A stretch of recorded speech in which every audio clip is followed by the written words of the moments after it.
بسم الله الرحمن الرحيم. الحمد لله وقفى، والصلاة والسلام على المصطفى سيدنا ومولانا محمد المجتبى وعلى آله وأصحابه أجمعين. أما بعد، فأعوذ بالله من الشيطان الرجيم. بسم الله الرحمن الرحيم. إن الله وملائكته يصلون على النبي يا أيها الذين آمنوا صلوا عليه وسلموا تسليما. اللهم صل على سيدنا مولانا محمد وعلى آل سيدنا مولانا محمد وبارك وسلم وصل عليه. Allah Tabarak wa Ta'ala's blessings fall upon us again, that He gives us the tawfiq, the ability to come to the Masjid once again for Salatul Jumu'ah. We ask Allah Subhanahu wa Ta'ala for istiqamah, for steadfastness upon this act and upon the Sunnah of Rasulullah Sallallahu Ta'ala Alayhi Wasallam. The middle of May, the back end of May, is normally the exam period. Whether it's GCSE exams, whether it's the SATs in year 6, whether it's the A-level exams, whether it's university exams. The exam period normally starts in May. And again, Allah Subhanahu wa Ta'ala states in Quran Kareem, فَبِأَيِّ آلَاءِ رَبِّكُمَا تُكَذِّبَانِ, of which of my favors to you will you deny? He reminds us consistently throughout our lives, especially in our youth, about exams, about tests, that we must strive to pass exams, to pass tests. That when Allah Subhanahu wa Ta'ala sends a test towards us, whether it's our personal life, whether it's due to our family members, whether it's due to our jobs, whatever test Allah Subhanahu wa Ta'ala sends to us, then we must aim to overcome it. We must aim to pass that test. So in our youth, when the actions that we do in this time normally dictate what will occur for the next 30, 40 years. The next 30, 40 years, or our working life. If your foundations are set firm, you study well, whether you get good GCSEs, an apprenticeship, or learn a skill, then your life will be set in the sense that you will have a career path. You will have a skill that you can earn from. You will be able to complete an apprenticeship or whatever the path that you have chosen. You will be able to attain something which you will have to or will be able to monetize. We know that growing up or getting to a certain stage in your life, you will need to earn. So Allah Subhanahu wa Ta'ala sends these tests towards us as a reminder for us. These are the tests of the dunya. The tests in the dunya set us for life. Set our scene for what is to occur in the next 30, 40 years. And just like this, our actions in this life set our scene and set what is going to occur in the Akhirah. Very important to understand this. Allah Subhanahu wa Ta'ala says in Surah Al-Baqarah, لا يكلف الله نفسا إلا وسعها, that He does not send a trial to someone, send a test to someone with a burden in which he cannot bear. Meaning, whatever circumstance that you find yourself in your life, you have the ability to overcome it. If you have exams coming up, aim to pass them. Should you fail, you have to then readjust. You have to pivot. Pivot your life. And then aim again. And strive again. And this is the same thing with our iman. Same thing with our iman, with our heart. The more sins that we do, the more sins that we engross ourselves in, the more black dots that are placed on our heart. The more black dots that are placed on our heart. And then we must strive. We must work at removing these black dots. Cleansing our heart. Only way to do that is through good deeds. Neek a'mal. And good deeds are a source of you getting nearer to Allah subhanahu wa ta'ala, nearer to Rasulullah sallallahu ta'ala alayhi wa sallam, nearer to your Creator, nearer to your purpose. And understanding your purpose, that we were not sent forth to earth except to worship Allah subhanahu wa ta'ala. Worship Allah subhanahu wa ta'ala. This is our purpose. To submit ourselves to Allah Jalla Jalaluhu. Submitting oneself to the Lord. One of the definitions of Islam. And for that we must seek. Allah subhanahu wa ta'ala states in Quran al-Kareem, Rabbi zidni ilma. Rabbi zidni ilma. That my Lord, give me knowledge. This is the dua that Allah subhanahu wa ta'ala has given us. Knowledge is split. Imam Ghazali rahmatullahi ta'ala alayhi, he splits knowledge into two things. Knowledge which benefits you in your grave and in the akhirah, and knowledge of the dunya. This is how he splits it. So when you pass your exams, when you study for your GCSEs, your A-level, your university exams, what is your intention? What is your intention? What are you intending? Some of us will intend to earn a lot of money, or get into a successful career, or get into a good job. No doubt that's a good intention for the dunya. You will need a stable source of income. But let's turn that on its head. We have a habit now of splitting those things which are for the deen and those things which are for the dunya. But what did Rasulullah sallallahu alayhi wa sallam, what did he state? He states that when a man goes out to earn for his wife and his children with the intention of striving in the path of Allah subhanahu wa ta'ala, this is a form of sadaqah for him. This is a form of sadaqah.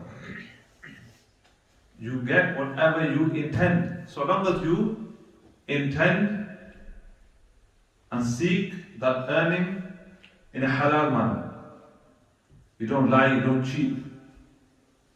You don't cut corners. Whatever work you have, you do so in the best of manners.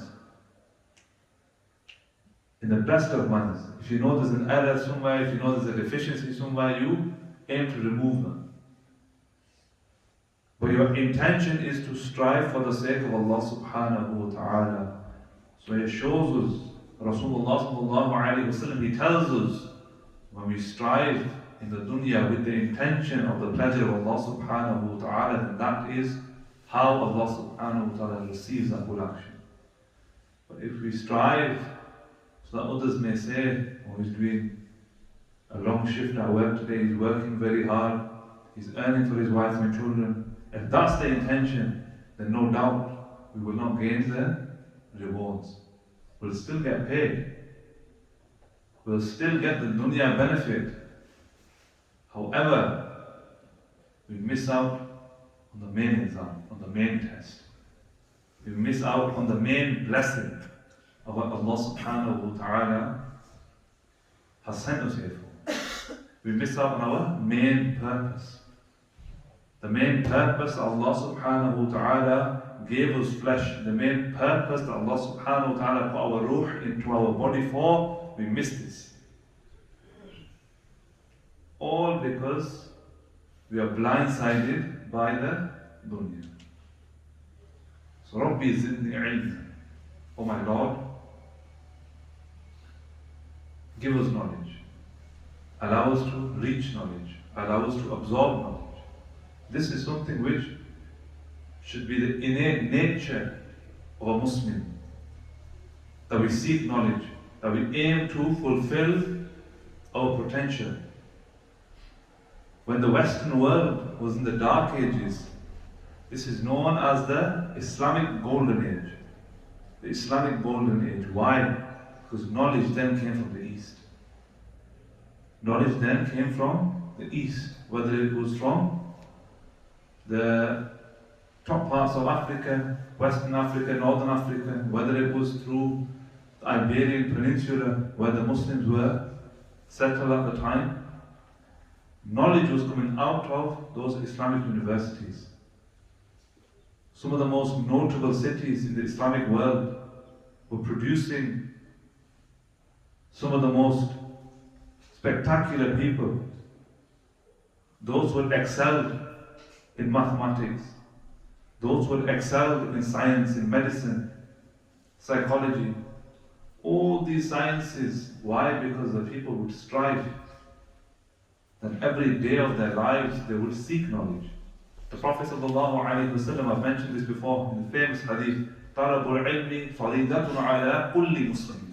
That seeking knowledge is obligatory upon every single Muslim.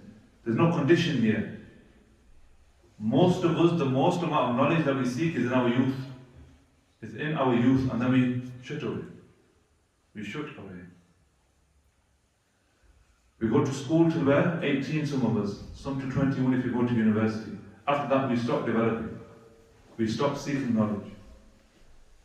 Madrasa, 5 to 16. After that, that's it. How many people have not opened Quran al-Kareem until the last time that they went to madrasa? If they went to madrasa as well. Nowadays, some people, they'll have online classes. There's a lot of benefit for online classes. However, if you don't have that connection with the masjid, if you don't have a connection with the masjid, if you've not been attending the masjid, you will not feel comfortable coming to the masjid afterwards. Hence why we see that the busiest times for the masjid is Jum'ah and Eid. And in Ramadan, it gets slightly more busier. We have some people who only enter the masjid on Eid day. Only on Eid day. Some only on Fridays. Why? Because they do not have that connection with the masjid. And when you don't have a connection with the masjid, then you don't feel comfortable entering the masjid. You don't feel comfortable entering the masjid. This becomes a problem. This becomes a problem, a disconnect. How many of our youth, they don't know about their culture, they don't know about their religion, they have an identity crisis. This only occurs when there is no foundations for that young child, for that youth, for that individual. So seeking knowledge to pass tests, do not forget the ultimate test. And this period is a time of reflection for us all. Many people studying for the GCSEs, the A-levels, the university exams, many of us will have family members who will be in that period. They are a sign for us, a sign for us. Just like how you must spend hours and hours studying for these exams, aiming to pass these exams. We must spend hours and hours for the sake of Allah subhanahu wa ta'ala also. For the sake of Allah subhanahu wa ta'ala. Spend hours and hours. I always tell people, the fundamental foundation of ilm that you must have is you must know the 5 pillars of Islam. What we refer to as the Zururiyat-e-Deen. That knowledge that you must have for you to be able to function as a Muslim. Know how to read your namaz correctly. How many of us struggle to ruku sujood according to the sunnah. There's a problem. We have a disconnect. Seek knowledge that will benefit you in this life and in the akhirah. Seek knowledge that will benefit you in your day-to-day duties. Make sure you can read namaz in the best of manners. Make sure you can keep your fast in the best of manners. In accordance to the sunnah of Rasulullah sallallahu alayhi wa sallam. If you are intending on going Hajj, if you have the tawfiq, go to Hajj.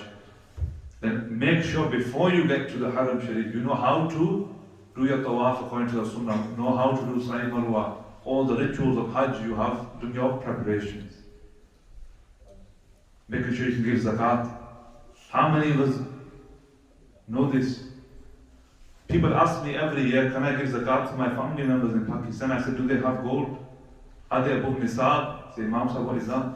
It's a problem. Some people have been giving zakat to people for 20, 30, 40 years and they were not eligible for it. Why did that occur? Because we did not seek knowledge to begin with. We did not have that knowledge to begin with. And inshallah ta'ala, we are looking at our own madrasa system here. Inshallah ta'ala, we have Monday to Friday classes, 4:30 to 6, 6 to 7:30, boys and girls. We also have a new HIFZ program from 4:30 to 7:30, inshallah ta'ala. And we are now also looking at weekend classes. The weekend classes will be open age from 12 onwards. Young and old, inshallah ta'ala. So we make da'wah to everyone, for yourselves, for your family members. Encourage them to come to the masjid. Encourage them to seek ilm. And inshallah ta'ala, if you are interested, please do let me know. If you're not part of the WhatsApp group, please do join the WhatsApp group where we provide updates on a regular basis, namaz times, events in the masjid, as well as the classes. And inshallah ta'ala, if you would like to sign up for the classes, please do speak to me afterwards, inshallah ta'ala. Wa akhir da'waya and alhamdulillahi rabbil alameen. Jazakumullah khair. For those who